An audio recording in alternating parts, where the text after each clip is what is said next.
The siege weapons coming to Rust are going to change the way that players go about raiding, and the Ox 2 branch has been made public recently, so we get to go take a first look at them before they're released, which I'm assuming is going to be in the next month or two. It doesn't look like they're set up in any loot tables, but it appears that they will be a tech tree craftable item, with the main items being set to a stack size of 1, like the Ballista, and then they have ammo. The Catapult has its own ammo as well, and then there is the Siege Tower, which can be used for protection and hopping over walls, and the Battering Ram, which can be used to break walls, and you can see all of the items in this box right here. And don't freak out, because the crafting recipe and the tech tree levels of each of these items has still yet to be set up. So if we grab the siege tower right here and place it down, which you cannot do on roads, it has to be on terrain just like anything else, you will need the resources to build it, which is wood and metal fragments, and then you start hitting it with a hammer and it will start appearing in stages and crash you.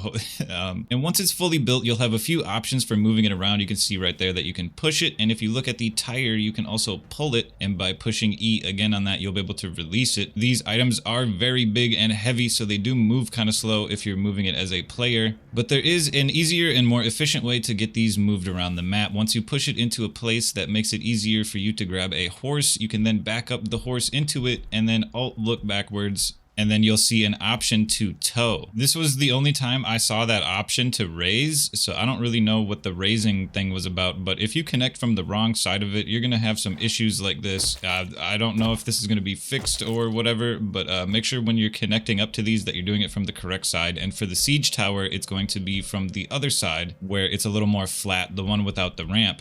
And then you'll see it connects very nicely and you can move it around very easily. There's ways that these things can tip over somehow, and there's systems in place to damage players when they do fall over, which is probably what the raise option that we saw when the horse died was for. And also it looks like the ability for the horses to jump is going to be something different from all the siege weapon stuff. So this is the siege tower, and it has 4 floors, and there's 3 drawbridges that you can open and close, which aren't here right now. Remember, we're on the staging branch, and during the time of this recording they weren't working, but the ladders do work, and you can see on the first floor you can pass through this ladder so that it's not in the way. And also I think there's supposed to be a single door right here. I do not remember, but in my last update video we got to take a look at it before it was all janked up like this, if you want to go check that out. So the whole point of these things is similar to how a legacy shelter is another option that you can use for a starter base. So these are like cheaper options to replace FOBs instead of having to waste a ton of materials building a huge base, and you can also bring them right up against external high walls and then use the drawbridges to jump over the walls. In the current state, they are pretty weak. A team of like 4 or 5 could shoot these out with just AKs, but if you bring a whole bunch of them all at once and then you're also shooting at the enemies, it's going to be pretty difficult for them to take you out, and once they're destroyed, the whole thing just disappears at the moment,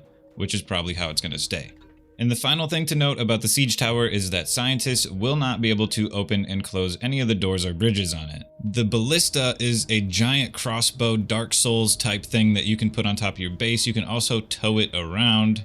It normally doesn't move like that. And once you're mounted, you can move your mouse around to aim it and hold R to reload it. It's got a nice little animation, and once it's fully reloaded, you can hold R again to change the type of bolt that's inside of it. And right now there is the fire bolt and a regular bolt. Something to keep in mind that's kind of important is you need to rotate it before you place it down, and that's how you get it to face away from you, otherwise it will face towards you. And then it also builds up in stages with wood and metal fragments, and your player does walk and move around as you're aiming it, which is a very nice little cinematic thing. So if we switch to a regular bolt and try to aim at this road sign way over there, you can see it shoots pretty far before the fall off starts to kick in. So now I think players are going to start to design their bases around these, and it's going to give some use to all the different types of barricades that you could place around these in little towers or whatever people are going to come up with. It's going to be really cool. There's also 2 things to keep in mind with ballistas. They are towable, and if anybody is mounted to them, they will be stuck mounted to it, and if you're not, you won't be able to do so. And they can also get waterlogged, making them unusable, as well as the catapult. And the battering ram can also get waterlogged, making it unusable. And then there is the catapult, which is my favorite siege weapon so far, and there's 3 different types of ammo. There is the regular stone boulder, which just does damage. There is the propane bomb, which I think might be the explosive ammo, and then there's this one, which I think is going to be the incendiary ammo, but I'm not sure because one of them doesn't work at the moment and it has the same name as the propane bomb.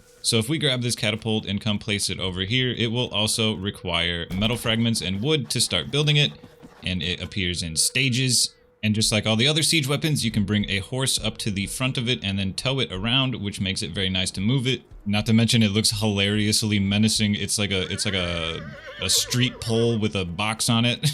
So if you look at the tire, you can move it around to aim it, which is going to require some skill for you to figure out and learn how to do over time. But since I'm an elite gamer, we hit it on the first try. And then once you've got it in a position that you like, you can come over to the left or the right side and press and hold on this with E to reload it. And you can stop this at any point. You don't have to wind it up all the way. And you also do not have to jump all the way up here. You can reload it from underneath it, but we want to take a look at what these look like. So we've got the stone boulder right here, the propane bomb, which I think is the explosive ammo, and then this one, which doesn't have a name, but it looks like a bunch of jugs with gasoline in it, which is why I think that might be the incendiary ammo. And we need to grab this tire a little bit so that we can line it up to make sure that we're going to hit this base that we're aiming at. And you can see there's a lever on the left side, which is how you fire it. It is not on the right side, and you will not crash. I forgot to put the actual ammo that works inside of here because the incendiary ammo is broken. And then boom, look at it go. Big rock hit the base. Yeah, the big rock. And then you get a bunch of these scattered all around, shooting them all at once. It's going to be nuts. It's going to be crazy, especially the ones that explode. Imagine like 15, 20, 30 of these things all shooting at once, all at one base. They don't do like an insane amount of explosive damage, but I think I fired like 4 or 5 of them to break that high external wooden wall. And there was also a Hack Week project associated with the catapults, which would allow players to be flung out of these things. I really hope that this is something that gets shipped alongside of them, or that they continue to work on it and is released at some point in the future, because how crazy would it be to fling like 30 people into a base?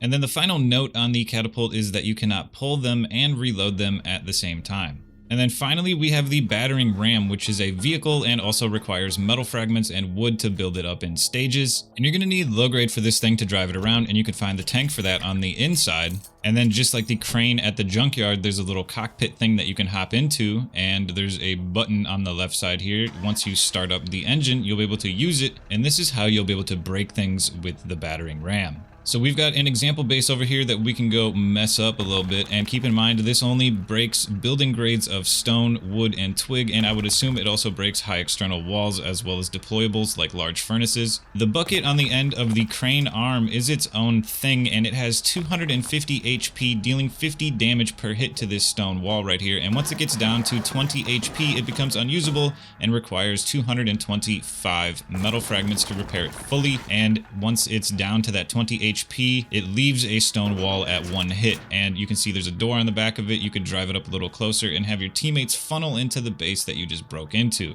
I wouldn't say this is the most powerful thing in the world for raiding, but it is a good way to eco-raid these smaller bases, and if you create a funnel with it inside of a breach during a raid, it offers you some cover in a place that you would otherwise be able to build. So just remember, if the button isn't working and the car is on, you need to hop out and repair the bucket head. And the last thing to note about the siege weapons as a whole is that they were initially set up to be able to be towed with cars, but has since been removed and is only able to be towed by players and horses, probably due to some bugs or lag from the speed of the cars. But that's all I got for you guys today. Let me know in the comments how you think these should be implemented into the tech tree and what their crafting costs should be. Leave a like if you enjoyed the video, leave a dislike if you didn't, and I'll catch you in the next one.